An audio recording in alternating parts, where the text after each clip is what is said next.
한동훈을 종합특검이 다음 주에 소환한다고 통보를 했는데 한동훈 의원은 소환 통보를 또 받은 적 없다고 오리발을 내밀고 있습니다.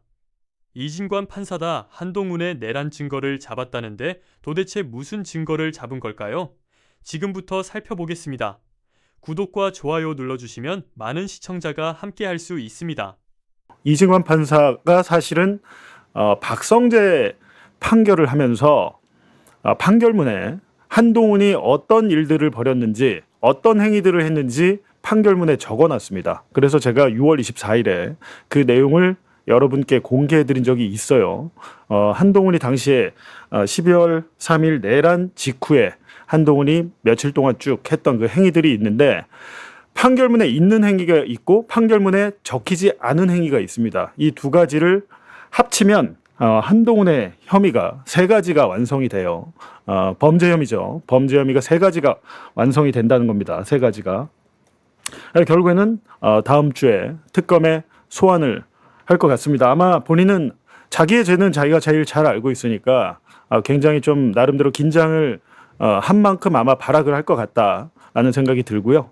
지금 조희대 대법원이 지금 한덕수와 이상민의 2심 선고가 지금 3심이 확정이잖아요. 원래 한덕수가 모레 8일이죠. 8일에 확정을 시켜야 되는데 확정을 안 하고 느닷없이 또 전원합의체의 사건을 넘겼습니다. 여기에 대해서 걱정하시는 분들이 많아요. 그래 아침에 제가 뉴스공장에서 잠깐 말씀드렸는데 여기까지 오늘 다룰 수 있을지는 모르겠습니다. 한동훈 혐의가 워낙 방대해서 아무도 이거를 정리를 안 해서 제가 오늘 꼼꼼하게 한번 제 나름대로 정리를 해봤거든요.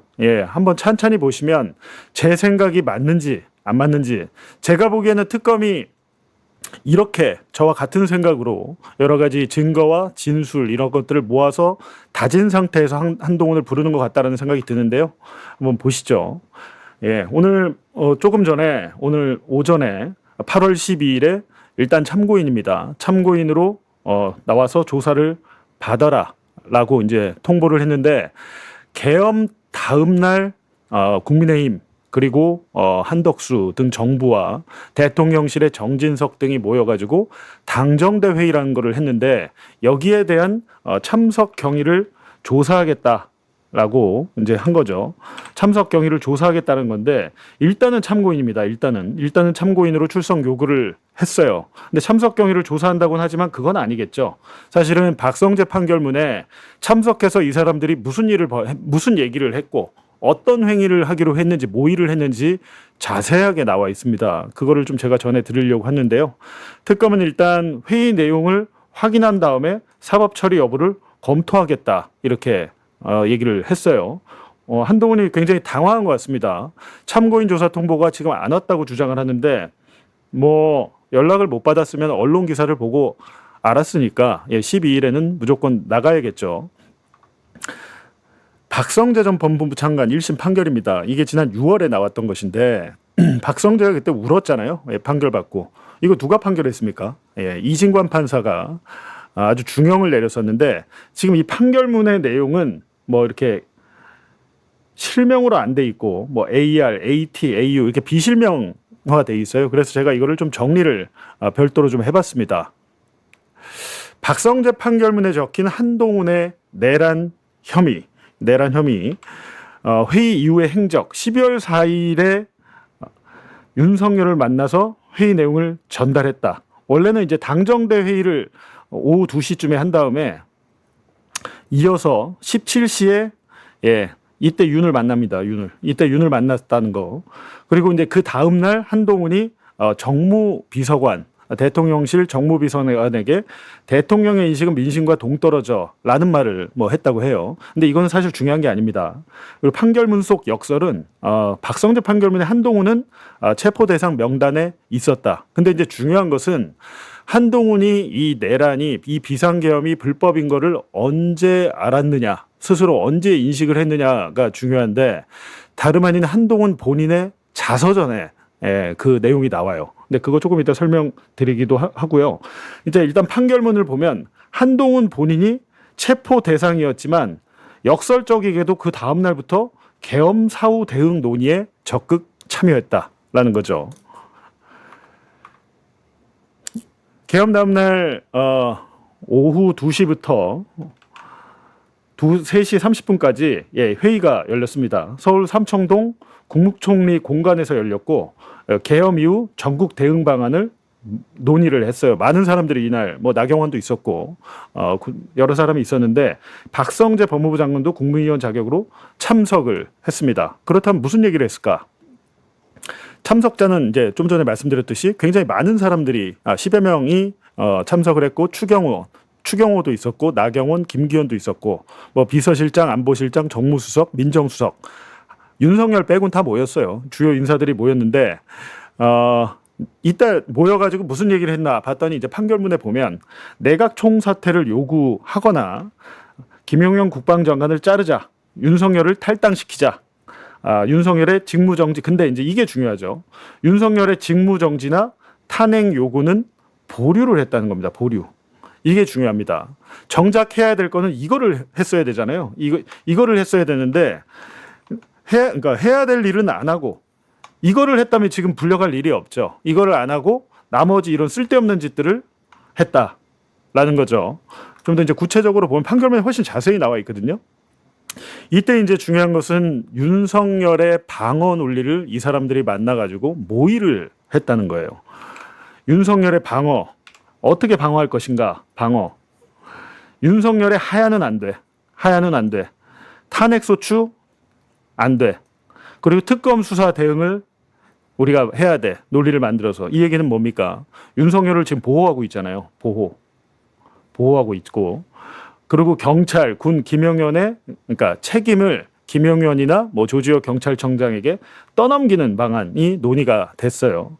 그리고 그러니까 결과적으로 이것들은 계엄의 합리화나 정당화하는 논리를 개발을 하는데 한동훈이 여기에 있었다는 겁니다. 이 자리에 있었다는 거예요. 그럼 한동훈이 무슨 얘기를 했을까? 한동훈이 이날 박성재 판결문이 없었다면 우리가 한동훈이 이 회의에서 무슨 얘기를 했는지 몰랐을 겁니다. 언론도 몰랐어요. 근데 박성재 판결문에 이진관 판사가 한동훈이 무슨 얘기를 했는지까지 적어놨습니다. 계엄의 정당성과 이유를 논리적으로 구성해야 된다라는 얘기를 한다거나 국민을 설득할 수 있도록 대통령이 윤석열이 국민에게 기자회견을 열어서 설명을 해야 된다. 그러면서도 윤석열이 자기 주장만 하면 안 된다. 이 얘기는 뭡니까? 윤석열이 기자회견을 해서 설득을 할 수 있어야 된다. 설득의 논리가 있어야 된다라고 구체적으로 방안을 제시합니다. 그래서 이제 윤석열이 직접 국민에게 설명을 하고 이 얘기는 뭡니까? 설명하고 넘어가자. 그냥 어물쩍 넘어가자. 이렇게 주장을 했어요. 이 사실은 아무도 몰랐죠. 아무도 몰랐는데 특검의 수사 기록을 이진관 판사가 꼼꼼히 다 분석을 해가지고 시간대별로 이 사람들 참석자들이 무슨 얘기를 했는지 판결문에 적어놨기 때문에 우리가 알 수 있었던 겁니다. 당시에 이제 이 사람들이 또 모여서 계엄 선포 이유를 만듭니다. 윤석열한테 물어보지도 않고 자기들끼리 모여가지고 계엄 선포 이유를 조작을 해요. 계엄 선포 이유를 조작을 합니다. 야당의 의회 폭거가 헌정 질서를 문란하게 한 것이다. 야당은 민주당이겠죠. 그리고 대통령이 편안한 날 없이 분노했다. 맨날 대노했잖아요. 그죠? 근데 오랜 고뇌 끝에 정상화를 위해서 계엄을 결심했다. 정상화. 이 얘기 누가 들으면 아무 문제가 없는 줄 알겠어요. 이 정상화를 위해서 했다라는 건데 그 정상화를 위해서 비상계엄을 결심했다는 논리를 이 사람들이 여기서 조작을 한 겁니다. 조작을 했다. 엄청난 범죄 행위가 이때 이루어져 있었던 거죠. 이거는 내란 특검에서 왜 이 부분을 제대로 수사 안 했는지 모르겠는데 이미 판결문에 적힌 것만으로도 내란 관련 혐의로 엮어서 다 기소를 할 수 있는데 이걸 기소하지 않았죠. 내란 특검이. 그렇다 보니까 이진관 판사가 꼼꼼하게 판결문에 다 써놓은 겁니다. 당정대 회의가 끝나고 12월 4일에 끝나고 곧바로 윤석열과의 회동이 이루어집니다. 처음에는 당정대 회의는 그 한덕수 국무총리 공간에서 오후 2시에 있었잖아요. 오후 오후 2시에 있었는데 곧바로 3시간 후에 오후 5시에 대통령실에서 회동이 이루어집니다. 이때 윤석열, 한동훈, 한덕수, 추경호 이렇게 4인이 만나요. 4인이 만나가지고 또 한 얘기들이 있겠죠. 이게 수사 기록에 있을 텐데 지금 여기까지는 내용이 안 알려져 있어요. 근데 아마 특검은 파악을 했을 것 같아요. 여기서 또 어떤 얘기가 오갔을 것이고 그 다음에 오후 7시 2시간 뒤에 삼청동 안가회동을 합니다. 이때는 이상민, 박성재, 김주현, 이왕규, 한정화 이런 사람들이 모여서 삼청동 안가회동. 그러니까 12월 3일 비상계엄 다음 날 새벽 4시에 비상계엄 해제 의결 국무회의가 되고 아주 긴박하게 계속해서 회동이 이루어졌어요. 근데 이게 그냥 무슨 이루어진 회의가 아니다. 불법 내란이라는 것을 뻔히 다 알면서도 이 사람들이 방어를 하기 위해 논리를 조작하기 위해서 계속해서 뭔가 이런 모의가 있었다는 겁니다. 당정대 회의 뒤 윤석열을 직접 한동훈이 면담을 했잖아요. 용산 대통령실에서 계엄 해제 이후 수습 방안은 이제 요 정도만 지금 알려져 있는 겁니다. 계엄 해제 이후 수습 방안을 논의했고 당정대 회의 결과를 전달했다 이렇게 돼 있어요. 이렇게 돼 있는데 당정대 회의 결과 아까 당정대 회의는 무슨 내용인지 판결문에 나와 있다고 했잖아요. 근데 논리를 만들어서 윤에게 주입을 시키러 간 거죠. 윤에게 주입. 가르쳐 주러 간 거예요. 이렇게 해야 된다라고 주입을 하고 1시간 이상 면담을 했습니다. 계속해서 한동훈이 이 자리에 있었던 것이고 이날 윤석열을 면담한 뒤에 한동훈이 기자들에게 밝힌 내용입니다. 12월 4일 밤 10시 30분경 국회 비상의원총회장 앞에서 윤 대통령에게 탈당 요구를 자기가 전달을 했대요. 이게 중요합니다. 탈당을 해라라고 전달을 했대요. 그리고 당정대 회의에서 논의한 결과를 전달했다라고 얘기했고, 근데 여기서 중요한 것이 뭐냐면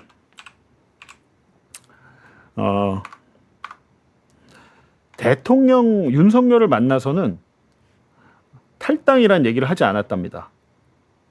탈당하라고. 막상 만나서는 뭐 쫄았는지 어쨌는지 말을 안 했다고 해요. 그리고 기자들의 탄핵 질문에서는 답변을 유보했어요.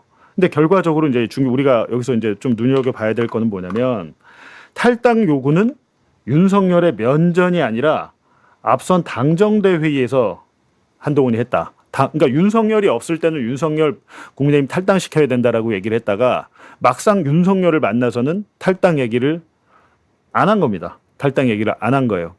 근데 여기서 그냥 끝난 게 아닙니다.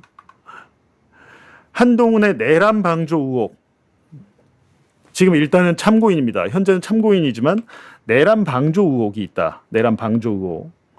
의혹이 있는데 아마 이 의혹이란 글자는 제가 볼 때 수사를 하게 되면 떨어질 가능성이 높겠죠.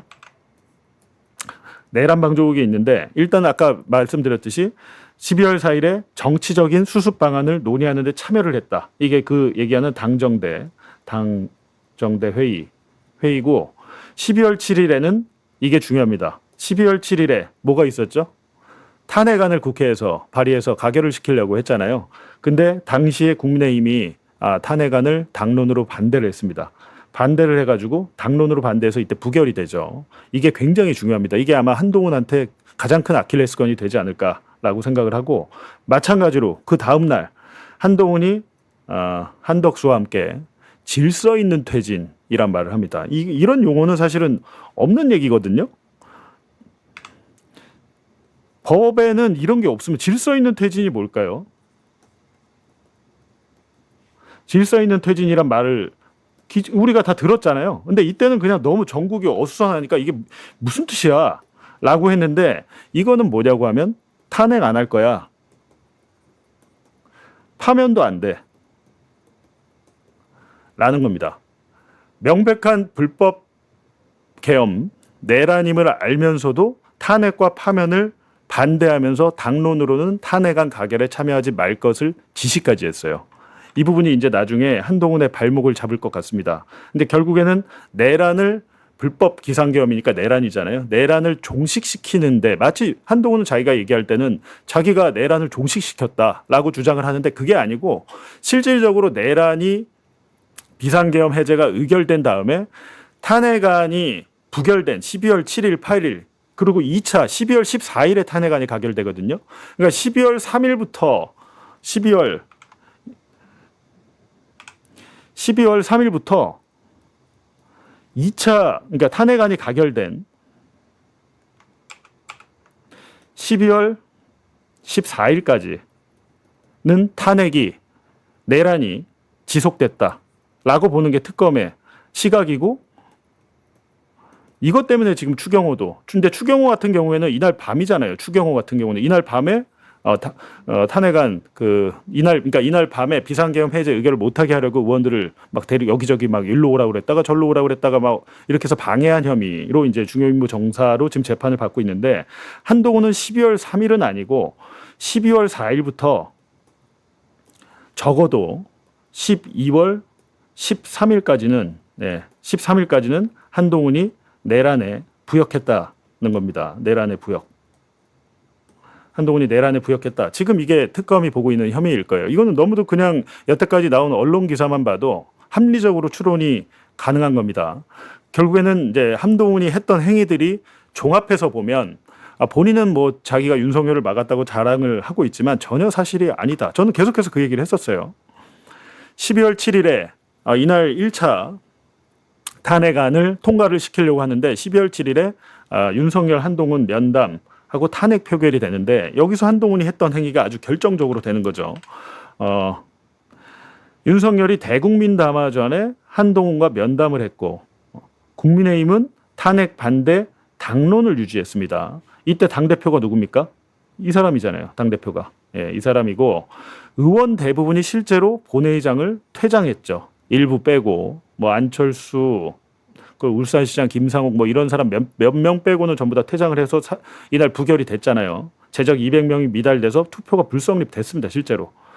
헌법 정지 기회, 그러니까 탄핵안이 가결이 되면 일단 헌법적 윤석열의 그 직무가 정지가 되는데 그 기회를 집단 불참으로 무산시켰다. 이것도 범죄 혐의가 될 수 있습니다. 아직 내란이 끝나지 않고 내란이 지속되고 있는 시점이었기 때문에 당론을 정해가지고 탄핵안 가결을 무산시켰다라고 하면 한동훈의 인식이 중요하겠죠. 지금 이 비상계엄이 해제가 됐지만 윤석열이 최초의 비상계엄을 한 것 자체가 불법 내란이야라는 것을 한동훈이 인식을 하고 있었느냐가 가장 중요해요. 인식. 근데 그게 아마 이제 수사에 쟁점이 될 텐데 그건 조금 이따 이제 말씀을 드리고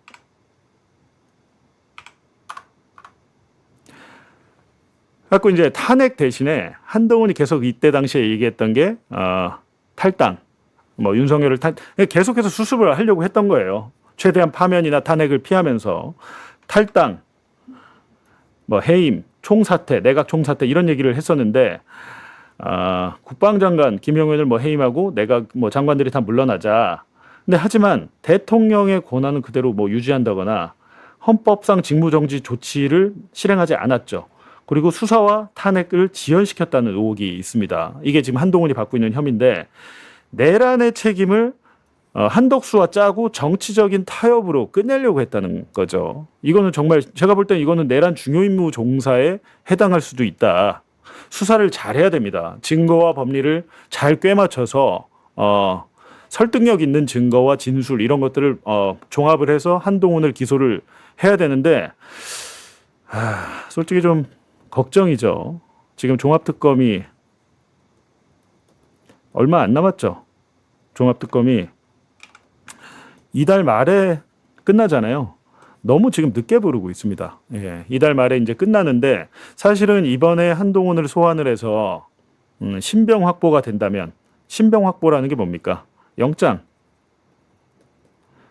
청구를 해야 되는데 이게 좀 제가 볼 때는 조금 안타까운 게 뭐냐면 그 전에 압수수색 영장이라도 좀 하고 했어야 되는데 한동훈의 휴대전화나 뭐 PC 이런 것들 다 확보하고 했어야 되는데 지금 참고인으로 불러다가 구속영장까지 갈 수 있을까라는 의문이 듭니다. 의문이 드는데 중요한 것은 우리 국민들이 관심을 갖고 매 눈으로 부릅떠서 지켜보면서 하게끔 만들어야겠죠.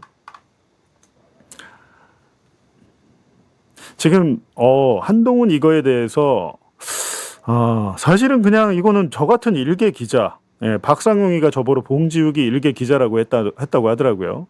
봉지욱이 같은 뭐 일개 기자가 얘기하면 뭐가 움직이네 마네 하는데, 하여튼 저 같은 일개 기자가 봐도 이렇게 혐의들 증거들이 있는데, 어찌됐든 저는 이 생각을 어떻게 했냐면, 이진관 판사가 쓴 박성재의 판결문을 보고 한동훈은 이건 걸리겠다라는 생각을 했거든요. 근데 이어서 말씀드릴게요. 판결문에는 12월 4일까지만 나와 있어요. 4일까지. 근데 그 이후에 지금 우리가 말하고 있는 것은 12월 7일 탄핵안 1차 탄핵안이 부결됐을 때 한동훈이 했던 행위, 당론으로 정해서 탄핵안 가결을 방해하거나 이런 것들, 이것도 범죄 혐의가 될 수 있다는 것이고요.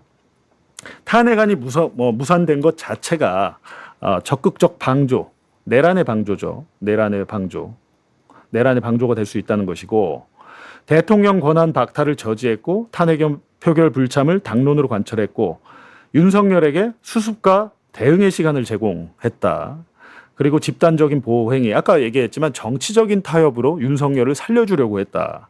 그리고 내란이 끝나지 않고 내란이 지속 중이었다라는 게 중요합니다. 내란이 윤석열이 셀프로 비상계엄 해제 의결을 했다고 내란이 끝난 게 아니에요. 실질적으로 윤석열이 직무정지된 건 12월 14일 2차 탄핵안이 국회에서 가결됐을 때부터 직무가 정지됐기 때문에 12월 3일부터 14일까지는 내란이 지속되고 있었고, 한동훈이 그 사이에 했던 행위들은 내란의 중요 임무 종사 혹은 아무리 안 봐도 내란의 방조 정도로 볼 수가 있다는 겁니다. 이게 이제 하이라이트죠. 이게 하이라이트인데 12월 8일에 여러분 이제 기억을 하실 거예요. 한한 브라더스. 이 한한 브라더스가 공동 담화를 하죠. 그리고 우리 헌법에도 없는 질서 있는 퇴진을 시키겠다, 자기들이. 근데 지들이 뭔데 질서 있는 퇴진을? 아무래도 이때는 현직 대통령 아닙니까? 자기들이 뭔데 질서 있는 퇴진을 시키겠다, 물러나게 하겠다. 근데 앞서 당정대의 회의할 때 하야 안 돼, 탄핵 안 돼, 파면 안 돼, 다 안 된다고 해놓고 요때는 이제 질서 있는 퇴진을 시키겠다라고 하면서 사실은 탄핵을 반대한 거잖아요. 그 전날에 이미 탄핵안은 가결이 무산이 됐고, 그리고 윤석열의 조기 퇴진을 자기들이 뭐 추진하겠다. 퇴진 전에 국정 관여를 못하게 하겠다. 그리고 총리가 한덕수가 한동훈과 협의해서 국정을 운영하겠다. 이런 발표를 했습니다. 제가 볼 때 이건 정신이 나간 발표죠. 한동훈이 나름대로 검사 출신의 법무부 장관까지 했는데 자기가 이렇게 하는 말이 나중에 자기의 뒷다리를 잡을 거라고는 생각을 못했을 것 같습니다. 구체적인 법적 절차가 없어요. 이게 중요하죠. 아무런 법적 근거가 없는데 자기들끼리 회의하고 자기들끼리 나와서 이 한한 브라더스가 야, 이제부터 윤석열 우리가 물러나게 할 건데 그 전까지는 우리가 공동 통치할게 라고 발표를 한 거죠. 대통령을 자르지도 못하고 자기들이 대통령의 권한을 총리와 당대표가 나눠서 행사를 하겠다라는 발표를 한 거예요. 이게 자체가 위헌이죠. 이게 위헌적인 행동이고 이것 자체가 내란에 부역한 것이다 라는 건데, 이거를 이제 한한 공동통치라고 부르겠습니다. 오늘부터. 한한 브라더스의 이 공동통치는 명백한 위헌입니다. 명백한 위헌이에요. 뭐 한덕수야 지금 징역 15년 하고 이제 곧 확정이 될 테니까. 근데 한동훈은 뭐 심지어는 지금 국회의원 배지 달고 매일매일 막 부산 돌려차기 피해자 불러다가 생쇼를 하고 뭐 난리를 치고 있잖아요. 근데 지금 종합특검 제대로 수사해야 됩니다. 제가 이렇게까지, 저 같은 일개 기자, 아무것도 모르는 일개 기자가 봐도 이렇게 범죄 혐의가 많은데 그 수사 기록을 차라리 저한테 다 주시면, 수사 기록, 피의자 신문 조서, 증거 목록을 저한테 다 주시면 제가 한번 구성도 해볼 수 있을 것 같아요. 저 같은 일개 기자도. 너무나도 쉬운 겁니다. 이 법리 구성은. 기소를 할 수 있는 근거를 마련할 수 있는 건 너무나도 쉬운데, 일단 보세요. 대통령 권한의 사적 위임은 불가능해요. 대통령 윤석열 내가 야 이제부터 니네 둘이 통치해 한한 브라더스 이렇게 얘기해도 그거는 헌법적으로 불가능한 겁니다. 그리고 여당 대표는 국정 대행자가 아니에요. 그리고 대통령의 직무를 정지시킨다는 것은 탄핵 같은 헌법적 절차를 거쳤을 때 직무 정지가 되는 거지, 지들끼리 얘기해가지고 회의에서 이제부터 우리가 통치할게요, 좀 빠져 있으세요 라고 말로 할 수 있는 게 아니라는 겁니다. 그리고 총리 여당의 공동 운영은 법적 근거가 없어요. 그러니까 이것 자체가 전부 다 위헌이라는 얘기입니다. 예. 이런 명백한 위헌적인 행위를 했는데도 여태까지 내란 특검은 한동훈을 조사조차 하지도 않고 뭐 출국 금지를 했다가 풀어줬다가 뭐 종합특검도 쓸데없는 짓을 해서 괜히 빈축만 산 겁니다. 특검을 제대로 임명을 해야죠. 호랑이를 잡으려면 호랑이를 잡을 수 있는 능력의 특검 그리고 검사들, 수사관들을 임명을 해야 되는데 호랑이를 잡아야 되는데 토끼를 보내면 됩니까 그게? 근데 이런 부분은 굉장히 좀 아쉽다. 어찌됐든 그런 걸 떠나서라도 이 한동훈에 대한 이 범죄 혐의는 너무도 명백하기 때문에 헌법에 없는 권력 분배를 한 거잖아요. 헌법에 없는 자기들끼리. 이것 자체가 내란이 끝나지 않고 지속되고 있는 시간에 한동훈이 한덕수와 함께 했던 행위다. 여기가 하이라이트입니다. 이거는 증거가 나와 있잖아요. 이 사람들이 다 발표를 했고 우리가 뉴스로 봤고 영상으로도 지금 유튜브 가면 여러분께서 쉽게 찾아보실 수 있습니다. 한동훈의 내란 혐의는 증거가 너무나도 많이 이미 나와 있다. 존재하고 있다. 그리고 아직 우리가 모르는 일들 윤석열을 만났을 때 무슨 대화를 했는지 당정대회 때 뭘 했는지 이런 것들은 특검의 수사 기록에도 다 있을 겁니다. 예. 이런 것들을 잘 조합하면 저는 충분히 이번에 한동훈을 기소를 할 수 있을 것이라고 보는데 일단은 참고인 조사로 통보를 했다는 겁니다. 참고인 조사로.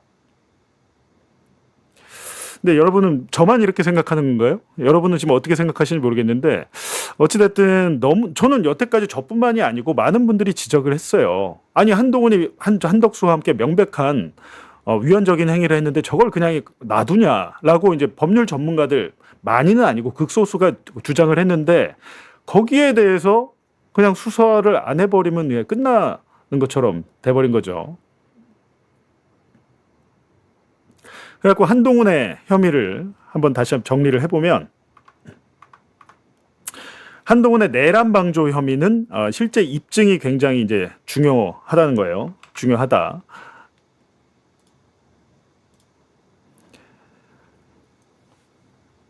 직무정지 대통령의 윤석열의 직무를 자기들끼리 회의를 해서 직무를 정지시키겠다고 하거나 12월 7일에 1차 탄핵안을 당론으로서 반대해서 탄핵을 지연시키거나 탄핵 포교를 무산을 또 당대표였으니까 자기가 사실상 지시한 거 아닙니까? 뭐 의원총회에서 당론으로 정했다고 하겠지만 대통령 권한 유지한 퇴진안 이런 것들을 자기들이 생각을 해낸 거 아닙니까? 근데 이런 것들은 법적 근거가 없고 위헌적인 국정 운영 한한 브라더스의 공동 통치를 발표했다는 거. 이게 바로 문제가 되는 거예요. 형사 책임 이게 이제 법적으로 봤을 때는 내란 범행에 대한 명확한 인식이 있어야 됩니다. 이게 지금 내가 처해 있는 이 한동훈이 이 행위를 했을 때 윤석열이 예가한 행위는 명백한 내란이야. 근데 이미 앞서 판결들을 보면 국회에 군대를 보낸 것 자체만으로도 그것은 명백한 내란이라고 판결이 나와 있어요. 직위원마저도 그걸 내란이라고 인정을 했잖아요. 국회 군대 보낸 것을. 근데 그것을 우리가 TV로 보고 한동훈은 심지어 자기가 본회의장 안에 있었지 않습니까? 그리고 방조의 고의성이 있었다. 고의성이 있었다는 것은 앞서 여러 차례의 회의를 거치면서 나눴던 이야기들. 예, 윤석열 하야한데 파면한데 고의성이 있죠. 내란이 끝나지 않았는데 그 내란의 실행과 내란의 지속을 용이하게 했다 한동훈이 그렇게 볼 수 있습니다. 그리고 구체적인 인과관계가 있어야 된다. 이건 뭐 당연한 얘기고 정치적인 책임 그리고 형사상의 내란 방조는 별도 판단이 있어야 되는데 지금 많은 증거들이 수집이 돼 있고 수사가 돼 있고 그리고 이미 우리 언론 보도를 통해서 나왔다라는 것인데 이게 중요해요. 제가 이제 지금부터 이건 뭐 제 의견이긴 합니다만 그럼 아까 조금 전에 봤을 때 내란 범행에 대한 명확한 인식이 있었냐 이게 궁금하잖아요. 근데 한동훈이 여러분 한번 생각해 보세요. 한동훈이 자서전 있죠. 예, 자서전에 보면 12월 3일 밤에 전화가 왔다고 하죠. 뭐 믿을 만한 분한테 전화가 왔다. 본인이 이건 얘기를 하기도 했으니까 전화가 와서 너가 체포 대상이야. 그리고 윤석열이가 딴 사람은 몰라도 너는 잡아 죽일 거야. 절대 국회로 가지 마라. 라고 전화를 받았다고 돼 있어요. 현직 당 대표를 체포하려고 한다. 라는 전화를 받았다는 거죠. 그렇다면 한동훈이 지금 윤석열이 선언한 이 비상개업이 불법이란 걸 언제 알았을까요? 지금 본인이 얘기하고 있잖아요. 본인이 지금 얘기를 하고 있잖아요. 12월 3일 밤에 전화를 받고 한동훈은 이게 불법 계엄이라는 사실을 인식했던 겁니다. 인식. 그럼 아까 보면 내란 범행에 대한 명확한 인식은 한동훈이는 12월 3일 밤에 이미 알고 있었던 거예요. 윤석열이 저놈이 나를 체포해서 잡아 죽이려고 했구나라는 사실을 이미 안 상태에서 당정대 회의도 하고 윤석열 면담도 하고 1차 탄핵안 당론으로 부결시키고 한덕수 브라더스와 함께 공동 통치를 하겠다고 발표하고 내란 범행에 대한 명확한 인식이 이건 있잖아요. 지금 자기가 자기 자서전에도 나와서 말도 해. 이겁니다. 이게 가장 중요하다 지금. 인식이 명백하게 있었기 때문에 불법에 대한 인식이 명백하게 한동훈이 있었기 때문에 이거는 지금 빼박이 됐다라는 겁니다. 이 뒷단의 행위가 만약에 앞단에서 인식이 없었다고 하면 이게 사실은 이게 되게 입증하기가 힘들어요. 입증하기가 힘든데 한동훈이가 자기의 죄, 그러니까 자기 혐의, 자기 죄에 대한 증거를 자기 입과 자기의 책에 다 써놨다는 겁니다. 그렇죠? 이렇게 보시면 된다는 겁니다. 저는 오늘 소환한다는 얘기를 듣고 굉장히 뭐 한편으로는 시원하면서도 한편으로는 좀 걱정이 되는 게 이렇게까지 증거가 명확한데 또 유야무야 되는 게 아닐까. 특검의 수사 능력, 뭐 김태효도 구속시키고 유병호도 구속시키고 이런 것들은 잘했지만 또 한편으로는 좀 엉뚱한 수사를 많이 했잖아요. 뭐 홍장원이나 조성현 같이 어떻게 보면 내란의 종식에 기여를 했던 사람들을 수사해서 지금 14일에 일괄 기소를 한다고 하는데 왜 그런 수사를 하는데 시간을 썼을까, 허비했을까라는 생각이 듭니다.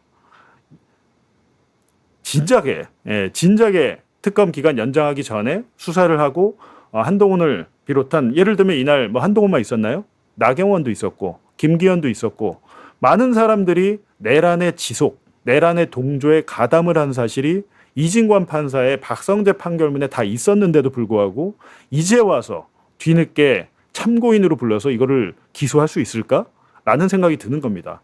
참고인으로 부르다 보면 적어도 두세 번은 불러야 되는데 특검 이달 말에 끝납니다. 두세 번은 불러야 되고 증거를 모으고 뭐 한다면 구속영장을 청구해야 되는데 시간이 지금 없어요.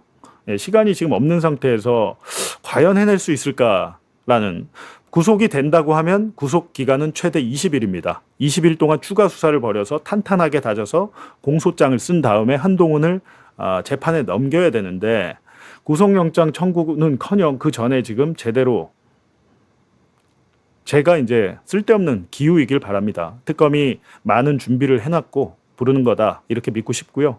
근데 그에 대해서는 제가 이제 특검에도 한번 좀 물어보겠지만 이 부분에 대해서는 이왕 시작을 칼을 뺐으면 제대로 끝을 봐야 된다라는 생각이 듭니다. 이거는 한동훈만의 문제가 아니고 추경호는 이미 재판을 받고 있잖아요. 근데 추경호를 비롯해서 뭐 나경원, 김기현 이런 사람들까지 다 연결되는 공범으로 연결되는 범죄이기 때문에 이 부분에 대해서는 한번 특검에 기대를 한번 해보고 싶다.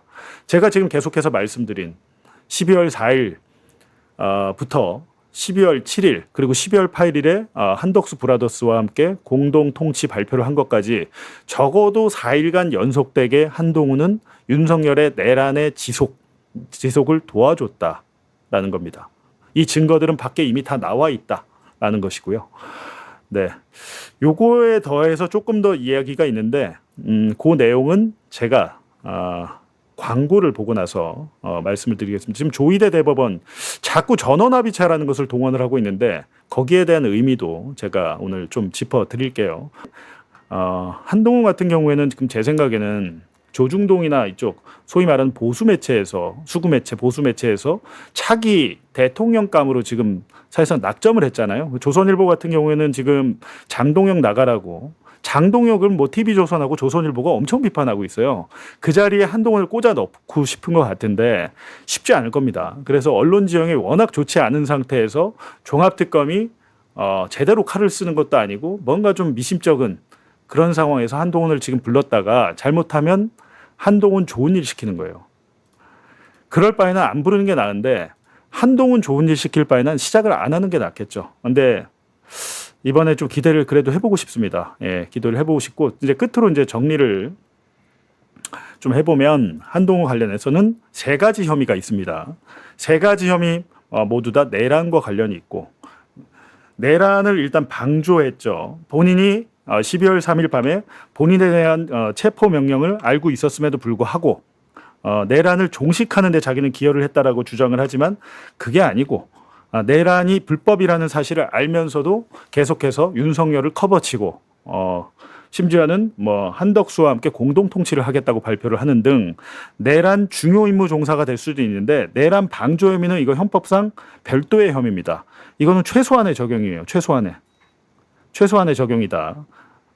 내란 중요 임무 종사로 기소될 가능성이 커요. 그리고 범인 도피라는 건 뭡니까? 윤석열이 범인이잖아요. 내란의 주범이잖아요. 내란 우두머리. 내란 범인 도피. 나중에 어떻게 됐죠? 윤석열이가 관저 가서 개진상 부리면서 난리를 쳤잖아요. 관저 체포 방해 혐의로만 징역 몇 년이었죠? 징역 7년이 나왔어요. 그건 3심이 확정됐죠. 지금 대법원에서.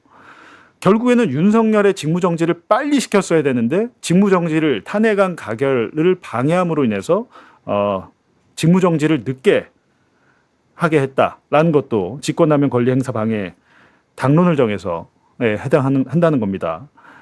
증거인멸도 가능할 수 있겠죠. 시간을 끌었잖아요. 여러 가지 혐의가 가능할 수 있는데, 지금 제가 볼 때는 최소한 세 가지의 내란 혐의가 있다. 이 증거들은 상당 부분 나와 있고 또 조사돼 있기도 하고, 그냥 엮으면 된다는 겁니다. 구술이 많이 있어요. 그걸 꿰어야 보배가 되겠죠. 그렇다는 거 말씀을 드리고요.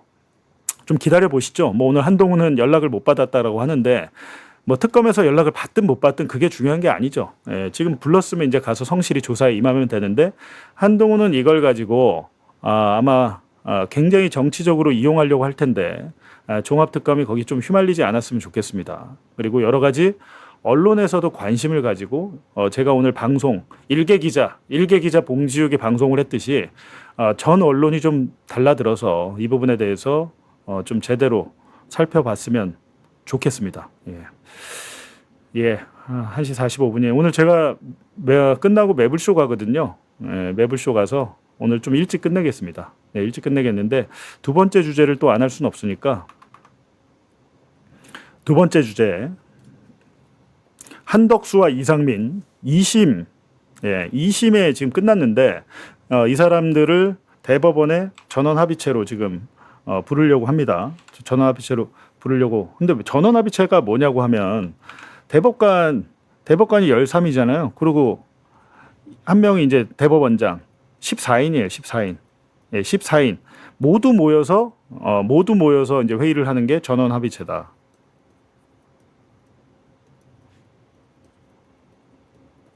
근데 평소에는 어떻게 하냐면, 원래는 소부에서 해요. 소부는 4인으로 이루어져 있습니다. 그래갖고 여기 주심 대법관이 있어요. 주심이 이제 제일 중심이죠. 그러면 이 4인 소부에서 사실은 그냥 3심 확정을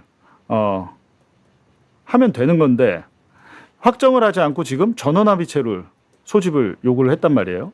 근데 이렇게 소집을 요구할 수 있는 게 대법원 이제 예규 규정에는 있긴 있어요. 근데 뭐냐면 국민적 관심사. 국민관심사는 맞죠. 국민관심사 중대 사안에 대해서는 소부에서 하는 것보다 모양새 자체가 우리 모두가 의논하는 게 어떻겠냐라는 건 맞습니다. 근데 거기에 맞는데, 문제는 지금 그게 아니죠. 지금 한덕수 같은 경우는 원래 8월 7일에 오늘 5일이죠. 8월 7일에 3심 확정이 됐어야 되는데 이틀 전에 이거를 결정하다 보니까 불필요하게 지금 오해가 나오는 것인데, 어찌됐든 이번에 전원합의체, 이거는 CP3 계엄 사건 첫 번째 전원합의체고, 대법원에서는 역사적 판단이 필요한다 이렇게 하는데, 이게 이해가 됩니까? 역사적 판단 필요를 왜 이틀 전에 합니까? 그거 진작하든지. 시간을 내내 질질 끌다가 초반에 바로 상고심 올렸을 때 이거는 전원합의체에서 하겠습니다라고 하면 누가 의심을 합니까? 근데 지금 3심 내려야 될 임박해가지고 이렇게 하니까 의심을 할 수밖에 없고요. 문제는 한덕수랑 이상민이 이걸 요청을 했다는 거예요. 소부에서 하지 말고 전원합의체에서 해주세요라고 상고심을 할 때 이 사람들이 요구를 했는데 이거를 받아들였다는 것이고 특검은 반대를 했습니다. 예, 특검을 반대를 했어요. 근데 이 사람들의 요구를 받아줬으니까 당연히 미심쩍을 수밖에 없지 않나요? 근데 그런 상황인데 그렇다면 대법원, 조희대 대법원은 왜 지금 이제 와서 전원합의체를 고집하는가? 8월 7일에 한덕수 선고시한, 8월 10일 이 선고시한은 뭐냐면 특검법에 633 원칙이 있어요. 633. 1심 6개월, 2심 3개월, 3심 3개월 이렇게 해서 12개월 안에 끝내라. 왜 이렇게 합니까? 이유가 있죠. 사회적 혼란이 너무 지속되잖아요. 내란을 빨리 끝내라. 그러니까 내란을 종식하자. 빨리 3심 확정을 해서 감옥 보내려면 보내고 끝내자라는 게 특검 법안에 있고 그게 취지인데 지금 이거에 대해서 조희대가 어떻게 했습니까? 작년에 이재명 대통령 후보죠. 이재명의 공직선거법 파기환송 했을 때 조희대가 뭐라고 그랬습니까? 그때 얘기했던 게 633이었어요. 633 원칙. 이 원칙은 공직선거법, 그러니까 선거범죄도 이 원칙이 적용이 됩니다. 대법원에서 12개월 안에 선거범죄를 이 사람이 당선 무효를 빨리 시켜야 뭐 다음 선거도 하고 하니까 공직선거법은 이 633 원칙이 또 적용이 되는데 이 633 원칙을 들어서 조희대가 이재명 당시 후보를 대선 한 달 전에 갑자기 심리를 해가지고 기록을 읽지도 않고 파기환송을 시켜버렸잖아요. 그 파기환송도 또 유죄 취지로 파기환송을 시켰어요. 2심에서 무죄였거든요. 2심의 무죄를 뒤집으려면 그 철저한 기록 검토가 있어야 되는데 뭐 한 20일인가? 잡자마자 제대로 그 사건 기록 보지도 않고 그냥 이렇게 해버렸잖아요. 이때는 이렇게 빨리 하더니 지금 윤석열에 대해서는 시간을 질질 끌려고 하고 있다라는 겁니다. 그래서 결국에는 이 사람들이 또 요구한 대로 해줬기 때문에 특검은 반대했고 예. 근데 뭐 말은 국민적 관심사, 역사적 평가를 자기들이 하겠다라고 하는데 이거 좀 납득은 되지 않죠. 그러니까 그러면 왜 이렇게 하려고 하는 거야? 라는 생각이 좀 들잖아요. 의심이 들지만. 그러면 이 두 사건을 묶어서 뭘 어떻게 하려는 거지? 라는 생각이 드는데 내란 기준을 통일하려고 하는 건가? 라는 생각이 합니다. 그러니까 내란 중요 임무 종사. 우두머리는 윤석열이고 내란 중요 임무 종사와 내란 방조 혐의의 범위에 대해서 따지려고 하는 건가라는 생각이 드는데 이건 뭐 이렇게 분석을 해보니까 매우 이 가능성이 높아요. 그러니까 내란에 대한 기준, 이번에 처음이니까 법적으로 이거를 전원합의체에서 명확하게 좀 정리를 해봐야겠다. 그리고 언론사 단전단수 논의 이거 같은 경우에는 한덕수와 이상민이 공소사실, 범죄 혐의가 겹칩니다. 중첩이 되니까 여기에 대해서 정리를 하려고 하는 건가? 그리고 내란 중요임무 종사자와 단순 방조의 경계를 설정하려고 하는 건가? 이건 좋게 해석했을 때 이겁니다. 좋게 해석했을 때. 근데 그래서 윤석열이 지금 2심 무기징역 2심 재판받고 있잖아요. 2심 받고 있는데 윤석열 재판을 위해서 일종의 마스터 판결 사전에 좀 정리를 하려는 건가? 라는 좋게 해석하면 내란의 법리를 뭐 확정하고 국무위원에게 필요한 인식과 가담 정도를 판단하고 직접 군을 지휘하지 않았어도 중요임무 종사로 처벌할 수 있는가를 좀 따져보려고 법리적으로. 대법원이 하는 것은 법리입니다. 법리. 뭐 징역 1년을 6개월로 하고 이건 안 되고요. 대법원이 할 수 있는 것은 무죄를 유죄로 만들거나 유죄를 무죄로 만들 수 있어요. 유무죄만 다툴 수 있는 겁니다. 대법원은 뭐 10년을 5년으로 깎고 5년을 뭐 무죄로 만들 그건 안 돼요. 그냥 10년이든지 아니면 무죄 취지로 사건을 파기환송한다고 하죠. 고등법원으로 돌려보내거나 반대로 유죄 취지를 무죄로 돌려보내거나 직접 판결을 하지 않습니다. 다시 고등법원으로 돌려보낸다는 거거든요. 근데 이래서 아마 좀 법리상으로 내란 중요임무 종사나 내란 방조에 대해서 정리를 하려는 게 아니냐 법리적으로 이렇게 좋게 판단하면 이렇다는 거. 근데 어찌됐든 뭐 여러 가지가 있지만 제가 오늘 오전에 뉴스공장에서 이제 말씀을 잠깐 드렸는데 뭐 제가 개선한 건 아니고 여러 가지 AI 모델들을 제가 좀 돌려서 여러 가지 상황값을 주고 이 대법관들의 성향을 좀 분석하고 했을 때 이번에 두 사건 모두 그냥 2심의 확정, 그러니까 3심에서 그대로 확정될 확률이 제일 높아요. 그러니까 크게 걱정하지는 않아도 되는데 문제는 이거죠. 한덕수만 일부 파기하고 이상민은 그대로 확정될 확률도 10%가 넘는다. 그리고 두 사건 모두 무죄 취지로 파기할 확률도 9.72%나 나왔다. 이게 좀 황당하죠. 이게 좀 황당. 그러니까 이 계산은 그냥 재미로 한 거니까 너무 심각하게 받아들이지 마시되 앞서 오세훈 1심 그리고 윤석열의 명태균 여론조사 1심 제가 그때 확률적으로 해서 거의 맞췄습니다. 예, 거의 맞췄는데 이 AI 모델이 생각보다 되게 정확해요. 정확해서 두 사건 모두 법리 해석이 잘못됐다면서 무죄 취지로 파결 확률이 9.7%나 돼서 요거는 제가 좀 잘못 계산한 것 같은데 일단 이렇게 나왔다. 뭐 나온 걸 제가 숫자를 조작할 수는 없으니까 보여드리는데 그럼에도 불구하고 그대로 확정될 확률이 가장 높습니다. 예, 가장 높다는 거. 근데 제 생각에는 저 개인적으로는 여기 2번 예, 이게 될 것 같아요. 한덕수는 일부 파기가 되고 예, 이상민은 그대로 확정될 것 같다라는 예, 생각이 들었습니다. 네, 53분이네요. 그래서 뭐 여러 가지가 있는데 지금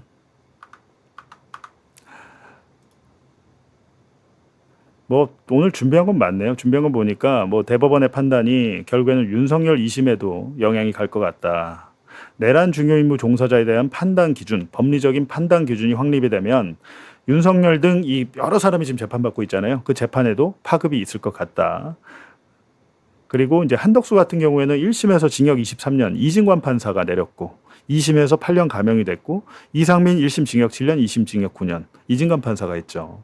근데 유독 이진관 판사가 내린 판결에 대해서만 대법원이 전원합의체 회부를 해버리니까 여기에 대해서 좀 의심이 많이 갑니다. 예, 의심이 많이 갔는데 지금 조희대가 그럼 이걸 빨리 해야 되는데 전원합의체를 그럼 언제 할 거냐? 대법관이 이제 26명으로 늘어나는데 지금 한 명 빈자리도 지금 채우질 못하고 벌써 반년이 지나고 있습니다. 노태학 대법관 자리 조희대가 지금 추천을 안 하고 있어요. 재청을 해야 되는데 근데 이 대법관 한 명의 공석이 곧 두 자리로 됩니다. 2026년 3월에 노태학 대법관 지금 수사받고 있죠. 공석이 됐고 8월 4일에 4명 추가 추천했는데 9월 7일에 한 명 이용구 대법관이 또 퇴임을 해요. 그래서 두 명이 없는 상황에서 이 전원 합의체를 할 수는 있는데 이렇게 질질 끄는 이유가 도대체 뭐냐라는 거죠. 조희대가 왜 이렇게 질질 끄는 거냐. 우리는 의심을 할 수밖에 없잖아요. 너무도 황당한 짓을 많이 했기 때문에 거기에 대해서는 좀 지켜보되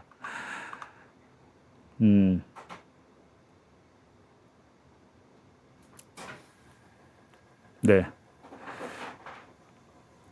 요 얘기는 뭐 이 정도 하면 될 것 같습니다. 결과는 좀 지켜봐야 되는데 어찌됐든 이렇게 되면 김건희도 지금 김건희 사건 전원합의체로 넘어간 게 있잖아요. 명태균 여론조사 무상수수 그리고 도이치모터스 조가 조작 2심 징역 7년 나온 거 지금 대법원에서 전원합의체로 넘겼는데 그것 때문에 김건희가 혹시 10월 말에 보석으로 지금 보석이 아니고 그러니까 석방될 수 있다. 석방의 조건은 보석이겠죠. 돈을 걸고 10월 말에 김건희가 지금 석방될 가능성까지 나오는 상황에서 유독 모든 사건을 지금 사실은 내라는 모르겠습니다. 국민 관심사고 중요 사건 맞으니까. 근데 김건희 사건을 왜 전원합의체로 갔을까? 좋게 해석하면 정치자금법상 김건희도 정치인 정치자금법상 처벌할 수 있는 정치인의 범주, 정치인 관계자죠. 정치 관계자로 넣을 수 있다. 이런 판단을 하려는 것 같은데 의심은 좀 돼요. 오히려 도이치모터스에 김건희 유죄 준거를 엎으려고 하는 거 아니야라는 걱정도 좀 되거든요. 거기에 대해서.